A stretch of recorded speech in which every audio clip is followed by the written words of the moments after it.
Inighagtok sa orasan karong tungang gabi alas 12. Sugato na tong Pasko. Kumusta kaha ang mga manindahay o pabuto sa South Road Properties SRP? Atong resultaon live report ni Luan Mirundina. May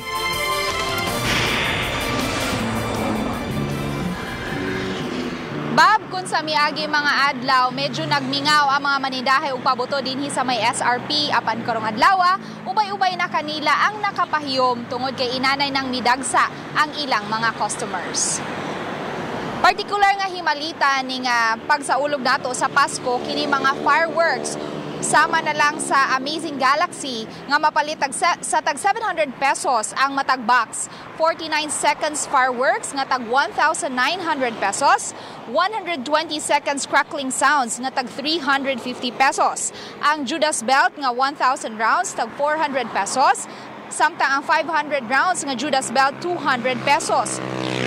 Sa mga medyo tight ang budget, ang fountain mapalit sa tag 150 pesos, ang magic stick o bingala tag 300 pesos, ara 100 pesos ug ang kwitis tag 80 pesos ang 20 kabuok niini.